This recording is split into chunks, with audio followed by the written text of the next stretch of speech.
जय श्री सीताराम। राम राम जी। एक महत्वपूर्ण विषय के लिए और जीवन को आनंददायक बनाने के लिए, जीवन को सार्थक बनाने के लिए ये वीडियो आप लोगों के बीच में रख रहे हैं। इसमें एक महान संत, भारत के महान संत द्वारा अभी आप इसमें वाणी सुनेंगे उनकी, कि रामायण का जीवन में क्या महत्व है और उससे आप अपने जीवन को किस तरीके से सुलभ और कल्याणप्रद बना सकते हैं। यहाँ तक कि वो रामायण को अगर सही से पढ़ा जाए तो स्वयं भगवान राम के आप दर्शन कर सकते हैं। कैसे कर सकते हैं? ये महाराज श्री द्वारा ही, पूज्य संत श्री द्वारा ही आप सुनिए। लीजिए, उनकी ही मधुर वाणी में हम सुनवाते हैं कि रामायण कितनी महत्वपूर्ण है और वो जीवन में कितना आनंद आपको दिला सकती है। साक्षात भगवान प्रकट हो सकते हैं, भगवान को प्रकट करा सकती है। कैसे करा सकती है ये मैं नहीं कह रहा, ये संत श्री कह रहे हैं। आप उनकी वाणी को लीजिए, पूरा सुनिए। ना 6 बने, ना 5 बने, ना 8 बने, ना 9 बने, 7 ही कांड बने। आपको महाराज ये 7 ही कांड क्यों बने? तुलसीदास जी 8वां कांड भी लिख सकते थे, 9वां कांड भी लिख सकते थे।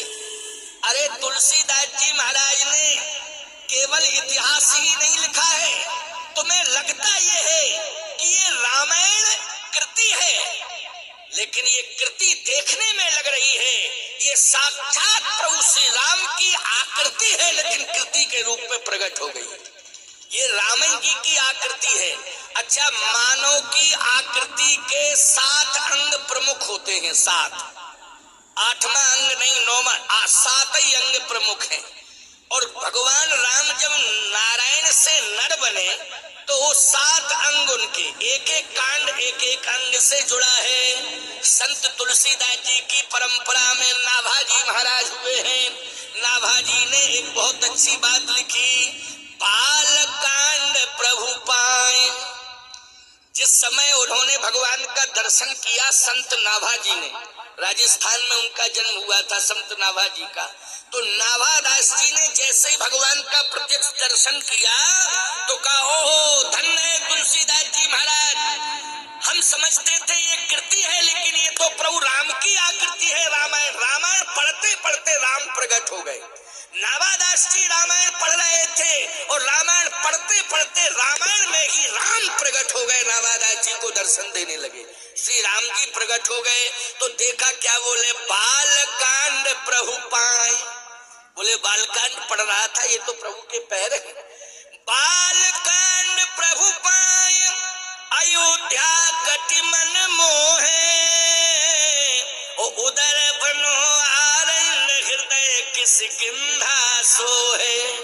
सुंदर ग्रीव मुखार बिंद कह लंका गायो, सुंदर ग्रीव मुखार बिंद कह लंका गायो।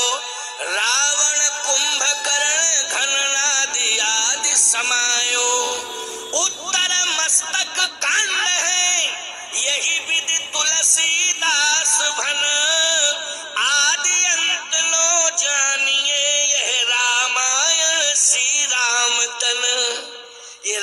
तो श्री राम जी का ही तन है। एक एक कांड एक एक अंग का प्रतिनिधित्व कर रहा है, इसलिए 7 अंग हैं प्रमुख शरीर के, ऐसे ही 7 कांड हैं, ये भगवान का ही स्वरूप है।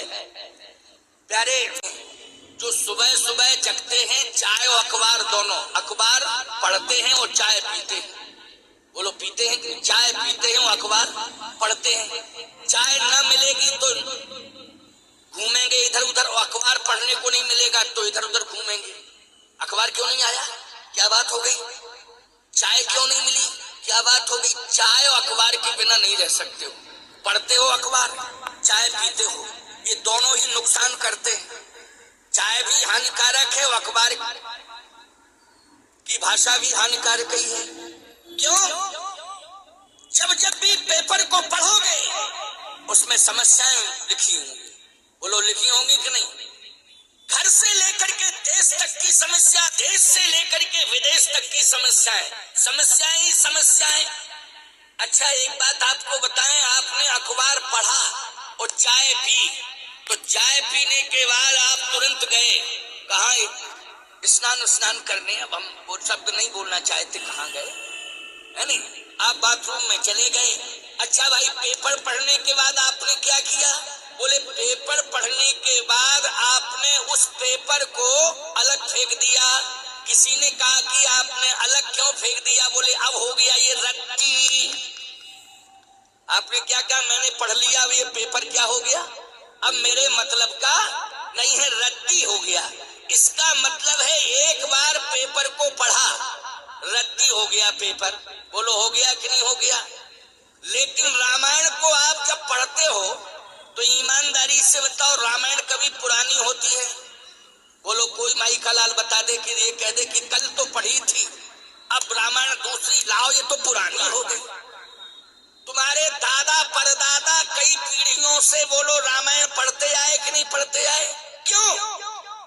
आखिर कागज रामायण में भी है और कागज अखबार में भी है। खबरें अखबार में छपी हुई हैं, ऐतिहासिक खबरें, पौराणिक खबरें रामायण में छपी हुई हैं। बोलो है कि नहीं? लेकिन एक को पढ़ा आपने, वो रद्दी हो गया, और दूसरे को पढ़ा, उससे श्रद्धा उत्पन्न हो गई। बोलो हो गई उत्पन्न कि नहीं? कारण क्या है? कारण यही है, अखबार जगत से जुड़ा है और रामायण जगदीश से जुड़ी है। जो जगत से जुड़ता है वो नश्वर माना जाता है, और जो जगदीश से जुड़ता है वो अमर हो जाता है, उसका अस्तित्व बढ़ जाता है। इसलिए मैं कहता हूं कि संसार में रह करके भगवान से जुड़ो, संसार में रह। महाराज श्री के अनुसार अगर आप रामायण पढ़ नहीं सकते तो सुन तो सकते ही हैं, और उसको सुनने के लिए हमने एक अच्छी प्रेरणा द्वारा, किसी महान संत की प्रेरणा द्वारा इसको रामचरितमानस को अर्थ सहित पढ़ने का शुभारंभ किया। और ये बहुत ही अच्छे दिनों में माघ मास में शुभारंभ किया है। 7 जनवरी 2023 को इसका शुभारंभ किया है, जिसमें निरंतर जो भी पढ़ें उसमें भाग संख्या, भाग 1, भाग 2 हर वीडियो पर पड़ा हुआ है। आप इस चैनल का नाम है मानस प्रेम राकेश उपाध्याय, हिंदी में लिखा हुआ है। उसके बाद फिर मानस प्रेम इंग्लिश में है, और RKRABLY, इस तरीके से ये चैनल का पूरा नाम हो जाएगा। तो आप आराम से निरंतर इसको सुन सकते हैं, और सुन करके देखिए, निश्चित रूप से ये मेरा वादा है कि आपको हफ्ते भर में ही एक नई खुशी का एहसास होगा, और खुद आगे के लिए सुनने को मन करेगा। हमने जो इसका एक भाग बनाया है वो लगभग आधा घंटे का है, तो आप आराम से उतना समय निकाल के कभी भी उसको सुबह या शाम उसे सुन सकते हैं। और इस तरीके से रामायण के जो 7 कांड हैं वो सुनने का मौका मिलेगा। और उसमें भाग संख्या 1 से ही आप शुरू करें। इसको शुरू करने से पहले मैं आपको बताना चाहूँगा कि आप चैनल को जब सब्सक्राइब करके और जो घंटी होती है सब्सक्राइब के पास में घंटी वाला बटन दबा के फिर 3 ऑप्शन आते हैं, उनमें ऑल कर देना। आप ऑल कर देने से ये है कि जो भी अगला भाग हम बाद में भी डालते रहेंगे उन सब का आपको नोटिफिकेशन मिलता रहेगा, उन सब की सूचना मिलती रहेगी मैसेज के माध्यम से। इन्हीं शब्दों के साथ बहुत बहुत हार्दिक शुभ मंगल कामनाएं। जय श्री सीताराम।